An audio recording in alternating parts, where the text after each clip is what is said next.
Hello friend, GK pics में आपका स्वागत है। फ्रेंड्स, आज की टॉपिक ऑब्जेक्टिव क्वेश्चंस पर आधारित है। इसका संबंध वर्ल्ड बैंक एवं अंतर्राष्ट्रीय मुद्रा कोष से है। इस टॉपिक को पहले ही हम लोग पढ़ा चुके हैं। आज की इस वीडियो को देखने के पहले उस वीडियो को जरूर देख लें, ताकि आज के सभी क्वेश्चंस को आप आसानी से हल कर सकते हैं। इस वीडियो में कई वर्षों में पूछे गए प्रश्नों का संग्रह है। यदि आज की इस वीडियो को आप अच्छे से देख लेते हैं तो उम्मीद करते हैं कि आने वाले एग्जाम में इस टॉपिक से प्रश्न नहीं छूटेंगे। इसलिए वीडियो के साथ अंत तक जरूर बने रहिए। चलिए स्टार्ट करते हैं आज की टॉपिक। आज का पहला प्रश्न है, अंतर्राष्ट्रीय मुद्रा कोष एवं विश्व बैंक की स्थापना किसका परिणाम था? इसका सही आंसर है ऑप्शन सी, ब्रेटन वुड्स सम्मेलन। यह सम्मेलन 1944 में हुआ था। इस सम्मेलन में कुल मिलाकर भारत सहित 44 देशों ने भाग लिया था। यह सम्मेलन अमेरिका के न्यू हैम्पशायर शहर के ब्रेटन वुड्स में हुआ था।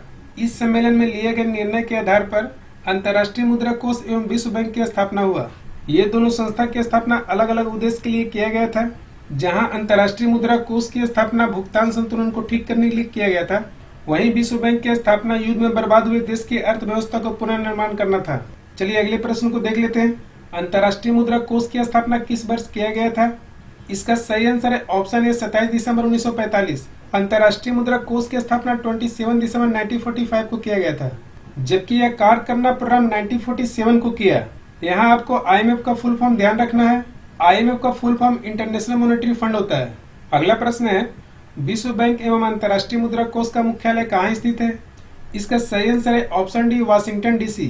विश्व बैंक एवं अंतर्राष्ट्रीय मुद्रा कोष का हेडक्वार्टर वाशिंगटन DC में स्थित है। यहाँ DC का अर्थ होता है district of Columbia. Washington America का एक महत्वपूर्ण शहर है। अगला प्रश्न है, वर्तमान में अंतर्राष्ट्रीय मुद्रा कोष के प्रबंध निदेशक कौन है? इसका सही आंसर है option A, Kristalina Georgieva. Kristalina Georgieva Bulgaria की रहने वाली हैं। वर्तमान में यह अंतर्राष्ट्रीय मुद्रा कोष के प्रबंध निदेशक हैं। यह अपने पद पर 1 अक्टूबर 2019 से हैं। इनका कार्यकाल 5 ईयर्स का होता है, परंतु 5 साल बाद दोबारा इन्हें पुनः नियुक्त किया जा सकता है। अंतर्राष्ट्रीय मुद्रा कोष के प्रबंध निदेशक का चुनाव एग्जीक्यूटिव बोर्ड द्वारा किया जाता है। अभी तक अंतर्राष्ट्रीय मुद्रा कोष के सभी प्रबंध निदेशक यूरोपीय नहीं बने हैं। क्रिस्टलिना जॉर्जीवा के पहले प्रबंध निदेशक क्रिस्टिन लेगार्ड थी। क्रिस्टिन लेगार्ड का संबंध फ्रांस से था। यहाँ से भी प्रश्न पूछ सकते हैं, इसलिए दोनों का नाम ध्यान में रखिए। वर्तमान में अंतर्राष्ट्रीय मुद्रा कोष के मुख्य अर्थशास्त्री गीता गोपीनाथ हैं। अंतर्राष्ट्रीय मुद्रा कोष के पहले प्रबंध निदेशक बेल्जियम के कैमिल गुड थे। इन सभी महत्वपूर्ण बिंदुओं को ध्यान रखिए, कहीं से भी प्रश्न पूछ सकते हैं। अगला प्रश्न है, विश्व विकास रिपोर्ट संयुक्त राष्ट्र के किस संस्था द्वारा प्रकाशित किया जाता है? इसका सही आंसर है ऑप्शन बी, विश्व बैंक।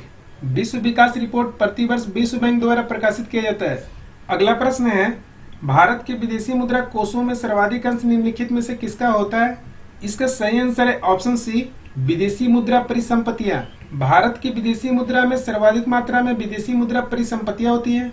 इसके अलावा स्वर्ण होता है, SDR होता है। इन सभी का सम्मिलित रूप ही विदेशी मुद्रा भंडार कहलाता है। अगला प्रश्न है, विश्व बैंक की उदार ऋण प्रदान करने वाली खिड़की किसे कहा जाता है? इसका सही आंसर है ऑप्शन बी, अंतर्राष्ट्रीय विकास संघ। अंतर्राष्ट्रीय विकास संघ को विश्व बैंक की उदार ऋण प्रदान करने वाली खिड़की कहा जाता है। दूसरे शब्दों में अंतर्राष्ट्रीय विकास संघ को शॉर्ट लोन विंडो कहा जाता है। कई बार एग्जाम में आपको शॉर्ट लोन विंडो ही दिया रहेगा, इसलिए आपको हिंदी एवं इंग्लिश दोनों याद रखना है। अंतर्राष्ट्रीय विकास संघ को विश्व बैंक की उदार ऋण प्रदान करने वाली खिड़की इसलिए कहा जाता है क्योंकि इसके द्वारा दिए गए लोन सबसे सस्ता होता है। अंतर्राष्ट्रीय विकास संघ बहुत ही गरीब देशों को इंटरेस्ट फ्री लोन देता है। गरीब देशों से किसी प्रकार का लोन के बदले ब्याज नहीं लिया जाता है, इसलिए इसे विश्व बैंक की उदार ऋण प्रदान करने वाली खिड़की अथवा सॉफ्ट लोन विंडो कहते हैं। यह गरीब देशों को मैक्सिमम 50 सालों तक लोन देता है।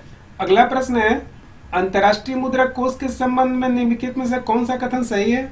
इसका सही आंसर ऑप्शन सी है, यह केवल सदस्य देशों को ऋण प्रदान कर सकती है। यहाँ एक महत्वपूर्ण बात ध्यान रखिए, अंतर्राष्ट्रीय मुद्रा कोष केवल अपने सदस्य देशों को ही ऋण प्रदान करती है। इसके अलावा वो किसी देश को ऋण प्रदान नहीं करती है। दूसरा महत्वपूर्ण बिंदु ध्यान रखना है, अंतर्राष्ट्रीय मुद्रा कोष केवल भुगतान संतुलन की स्थिति में लोन देता है। यदि किसी सदस्य देश में भुगतान संतुलन की समस्या उत्पन्न होती है तो ऐसे में अंतर्राष्ट्रीय मुद्रा कोष उस देश को लोन प्रदान करती है। अंतर्राष्ट्रीय मुद्रा कोष अपने सदस्य देशों को शॉर्ट टर्म के लिए लोन प्रदान करती है। शॉर्ट टर्म का अर्थ है 7 ईयर्स। अगला प्रश्न है, वर्ल्ड इकोनॉमिक आउटलुक रिपोर्ट किस संस्था का वार्षिक प्रकाशन है? इसका सही आंसर है ऑप्शन ए, अंतर्राष्ट्रीय मुद्रा कोष। वर्ल्ड इकोनॉमिक आउटलुक प्रतिवर्ष अंतर्राष्ट्रीय मुद्रा कोष द्वारा प्रकाशित किया जाता है। इस रिपोर्ट के माध्यम से पूरे विश्व की आर्थिक विकास दर को दर्शाया जाता है। अगला प्रश्न है, निम्नलिखित में से कौन सी संस्था विश्व बैंक समूह का अंग नहीं है? इसका सही आंसर है ऑप्शन डी, अंतर्राष्ट्रीय मुद्रा कोष।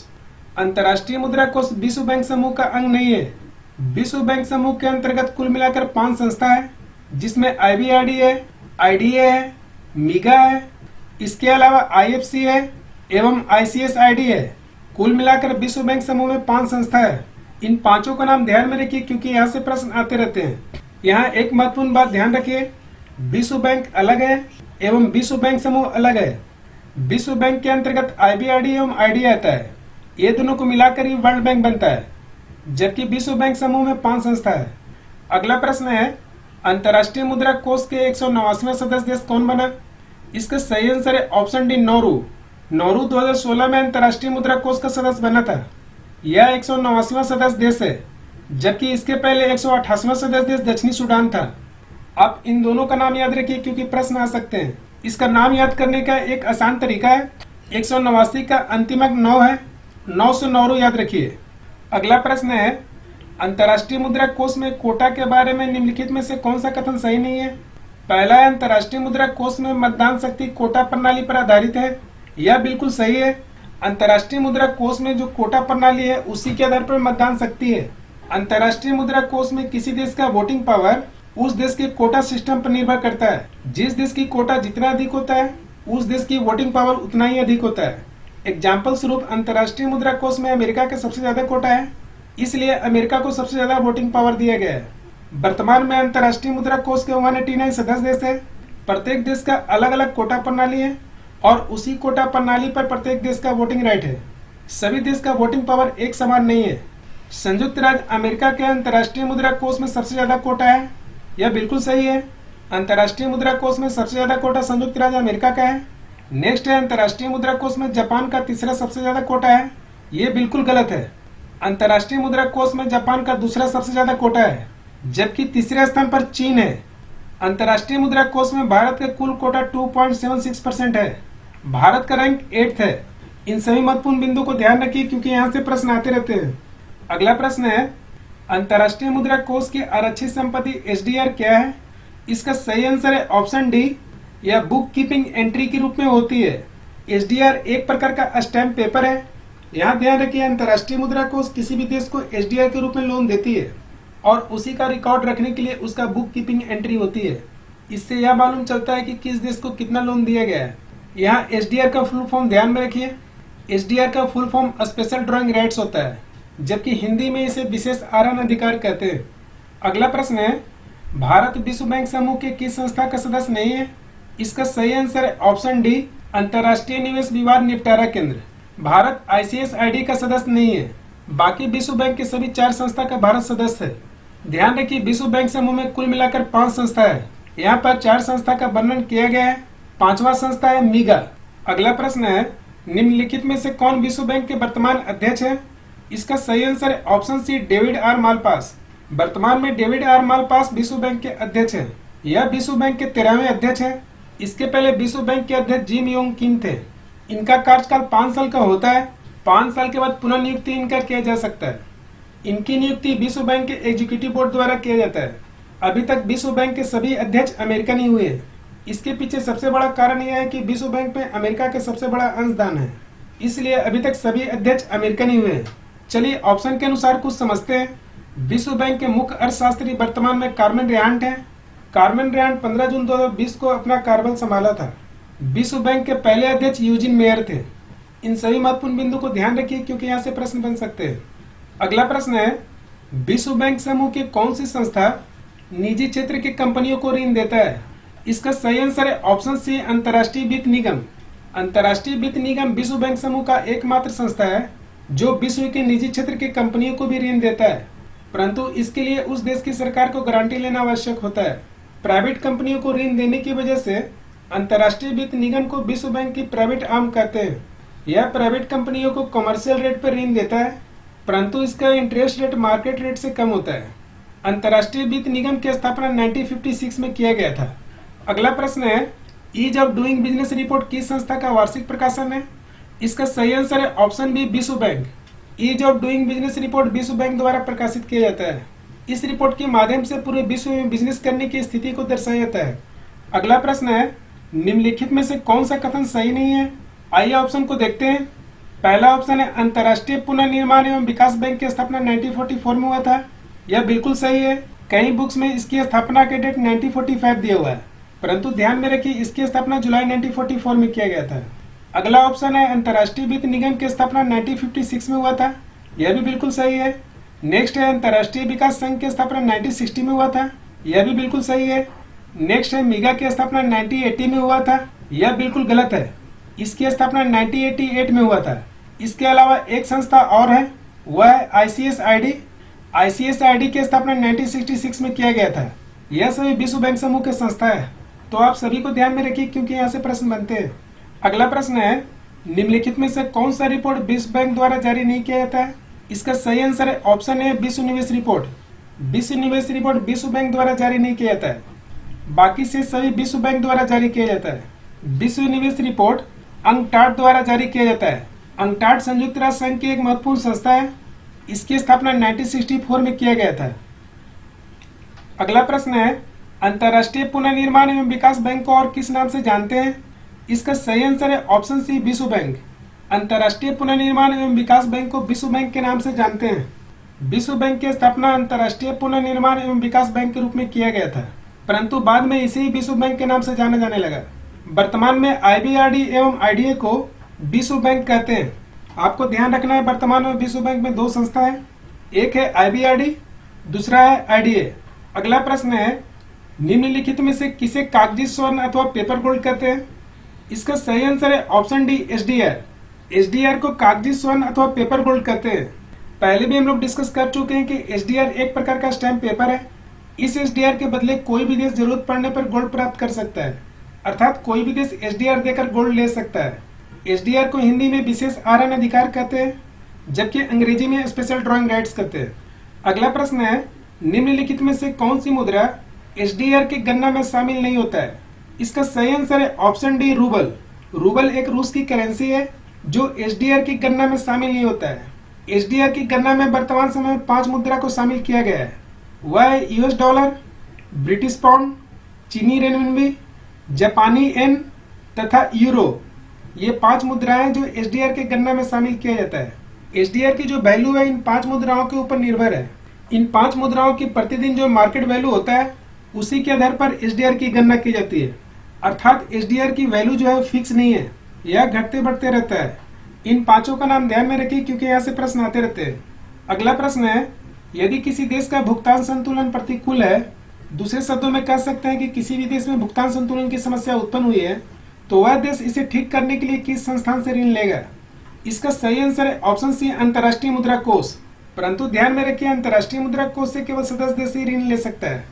जब किसी सदस्य देश में भुगतान संतुलन की समस्या उत्पन्न होती है, ऐसे में उस समस्या को ठीक करने के लिए अंतर्राष्ट्रीय मुद्रा कोष उस देश को लोन प्रदान करता है। यहाँ ध्यान रखिए, अंतर्राष्ट्रीय मुद्रा कोष हमेशा शॉर्ट टर्म के लिए लोन देता है। अगला प्रश्न है, निम्नलिखित में से कौन सा कथन सही नहीं है? चलिए इसे ऑप्शन के अनुसार समझते हैं। अंतर्राष्ट्रीय मुद्रा कोष और IBRD दोनों के मुख्यालय वाशिंगटन DC में स्थित है। यह बिल्कुल सही है। अंतर्राष्ट्रीय विकास संघ विश्व बैंक समूह का अंग है। यह भी सही है। IBRD को विश्व बैंक के रूप में जाना जाता है। यह भी सही है। अंतर्राष्ट्रीय मुद्रा कोष में भारत का वोट शेयर 4% है। ये बिल्कुल गलत है।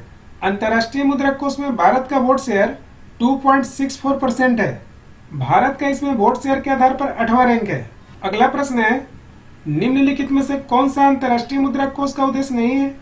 इसका सही आंसर है ऑप्शन डी, निजी क्षेत्रों को ऋण प्रदान करना। अंतर्राष्ट्रीय मुद्रा कोष निजी क्षेत्रों को ऋण नहीं प्रदान करता है, बाकी से सभी अंतर्राष्ट्रीय मुद्रा कोष के उद्देश्य है। अगला प्रश्न है, अंतर्राष्ट्रीय मुद्रा कोष अपने सदस्य देशों को किस प्रकार का ऋण देता है? इसका सही आंसर है ऑप्शन बी, लघु अवधि के लिए। अंतर्राष्ट्रीय मुद्रा कोष सदस्य देशों को शॉर्ट टर्म के लिए ऋण देता है, जबकि विश्व बैंक लॉन्ग टर्म के लिए ऋण देता है।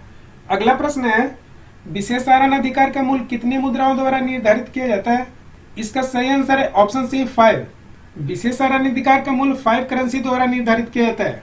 वह करेंसी है अमेरिकी डॉलर, यूरोपियन यूरो, चीनी रेनमिनबी, जापानी येन एवं ब्रिटिश पाउंड। विशेषारण अधिकार का मूल्य इन 5 पर ही निर्भर करता है।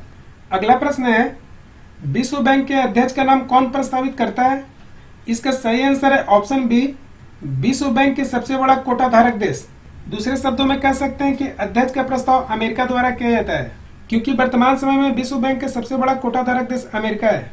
इसलिए अमेरिका विश्व बैंक के अध्यक्ष का नाम प्रस्तावित करता है। वर्तमान में विश्व बैंक के अध्यक्ष डेविड आर मालपास है।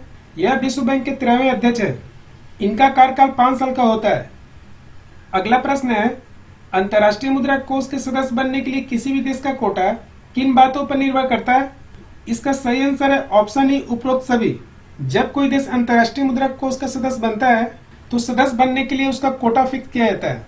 यहाँ पर कोटा का अर्थ होता है हिस्सेदारी, अर्थात वह सदस्य बनने के लिए अंतर्राष्ट्रीय मुद्रा कोष में कुछ अंशदान देता है। परंतु किसी भी देश का कोटा का निर्धारण करने के लिए 4 बातों पर ध्यान दिया जाता है।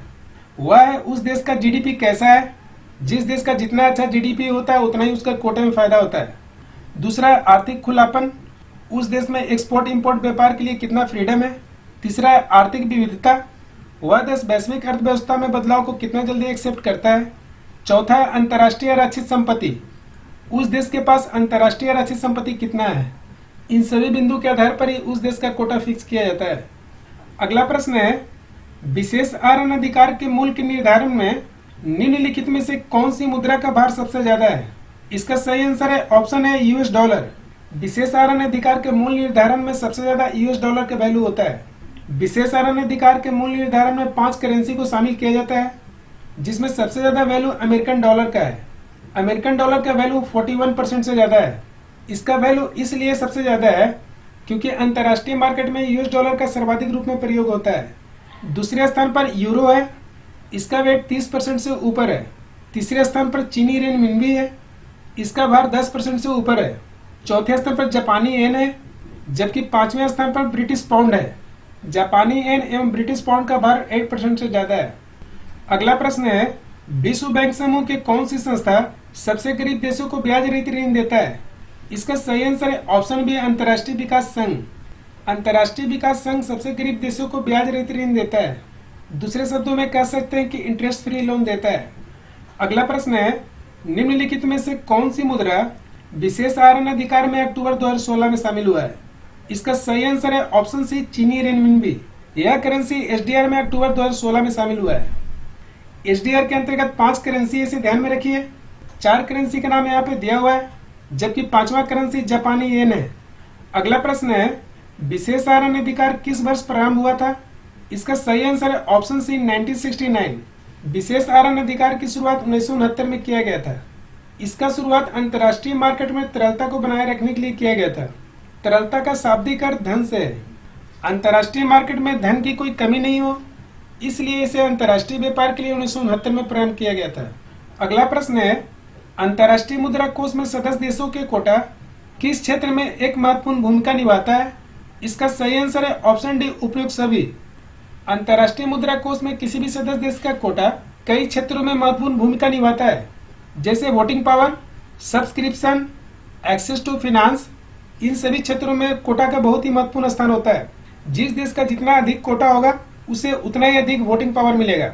जब कोटा अधिक होगा तो उस देश को फाइनेंस के रूप में लोन अधिक मिलेगा।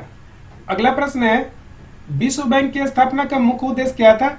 इसका सही आंसर है ऑप्शन बी, विश्व बैंक की स्थापना का मुख्य उद्देश्य द्वितीय विश्व युद्ध के दौरान बर्बाद हुई अर्थव्यवस्थाओं का पुनर्निर्माण करना था। जैसा कि हम लोग जानते हैं कि सेकंड वर्ल्ड वॉर के बाद पूरे विश्व की अर्थव्यवस्था बर्बाद हो चुकी थी। ऐसे में उनका पुनर्निर्माण करने के लिए विश्व बैंक की स्थापना किया गया था। अगला प्रश्न है, जॉन मेनार्ड किन्स और हैरी डेक्स्टर व्हाइट को निम्नलिखित में से किस संस्था का संस्थापक माना जाता है? इसका सही आंसर है ऑप्शन सी, अंतर्राष्ट्रीय मुद्रा कोष एवं विश्व बैंक। अंतर्राष्ट्रीय मुद्रा कोष एवं विश्व बैंक की स्थापना में इन दोनों का बहुत ही महत्वपूर्ण स्थान है। इसलिए जॉन मेनार्ड किन्स और हैरी डेक्स्टर व्हाइट को अंतर्राष्ट्रीय मुद्रा कोष एवं विश्व बैंक के संस्थापक माना जाता है। वर्तमान में अंतर्राष्ट्रीय मुद्रा कोष एवं अंतर्राष्ट्रीय पुनर्निर्माण एवं विकास बैंक में कितने सदस्य देश हैं? इसका सही आंसर है ऑप्शन बी, 189। आईएमएफ एवं आईबीआरडी में वर्तमान समय में 189 सदस्य देश हैं। दोनों संस्था में लगभग हमेशा समान सदस्य होते हैं। इसके पीछे रीजन यह है कि जब कोई देश अंतर्राष्ट्रीय मुद्रा कोष का सदस्य बन जाता है, ऐसे में अंतर्राष्ट्रीय पुनर्निर्माण एवं विकास बैंक की सदस्यता स्वतः मिल जाती है। इसलिए इन दोनों संस्थाओं में समान सदस्य होते हैं। अगला प्रश्न है, निम्नलिखित में से कौन सा कार्य विश्व बैंक का नहीं है? पहला ऑप्शन है सदस्य देशों को दीर्घकालीन ऋण प्रदान करना। विश्व बैंक सदस्य देशों को हमेशा लॉन्ग टर्म लोन प्रदान करता है। नेक्स्ट है सदस्य देशों के निजी निवेशकों को अपनी गारंटी पर ऋण प्रदान करना। यह भी सही है, विश्व बैंक निजी निवेशकों को अपनी गारंटी पर ऋण प्रदान करता है। नेक्स्ट है अंतर्राष्ट्रीय समस्या अथवा विवाद को सुलझाना। यह कथन भी बिल्कुल सही है। नेक्स्ट है विनिमय दर स्थिरता सुनिश्चित करना। यह कथन गलत है। विनिमय दर स्थिरता सुनिश्चित करना अंतर्राष्ट्रीय मुद्रा कोष का कार्य है। अगला प्रश्न है अंतर्राष्ट्रीय मुद्रा कोष एवं अंतर्राष्ट्रीय पुनर्निर्माण एवं विकास बैंक में सर्वाधिक अंशदान किस देश का है? इसका सही आंसर ऑप्शन है अमेरिका। पहले स्थान पर अमेरिका है, दूसरे स्थान पर जापान है, तीसरे स्थान पर चीन है, जबकि सबसे कम अंशदान तुवालू का है। तुवालू एक छोटा सा द्वीप है। अगला प्रश्न है निम्नलिखित में से ब्रेटन वुड्स जुड़वा किसे कहते हैं? इसका सही आंसर है ऑप्शन सी अंतर्राष्ट्रीय मुद्रा कोष एवं अंतर्राष्ट्रीय पुनर्निर्माण एवं विकास बैंक। IMF एवं IBRD को ब्रेटन वुड ट्विंस कहते हैं। कभी कभी आपको IBRD के स्थान पर विश्व बैंक दिया हुआ रहेगा, क्योंकि IBRD बाद में विश्व बैंक कहलाने लगा। उम्मीद करता हूँ कि इन प्रश्नों को आप कंप्लीट कर लेंगे तो इस टॉपिक से प्रश्न नहीं छूटेंगे। आप वीडियो को अच्छे से जरूर देख लीजिए। इस वीडियो को देखने के पहले अंतर्राष्ट्रीय मुद्रा कोष एवं विश्व बैंक की वीडियो को जरूर देख लें, ताकि इन प्रश्नों को आप आसानी से हल कर सकते हैं। फ्रेंड्स, आज का वीडियो आपको कैसा लगा कमेंट्स बॉक्स में जरूर लिख के बताएं। आज का यह वीडियो पसंद आया हो तो लाइक शेयर कमेंट करना मत भूलिए। मिलते हैं अगले वीडियो में एक नई टॉपिक के साथ। तब तक के लिए थैंक यू, धन्यवाद।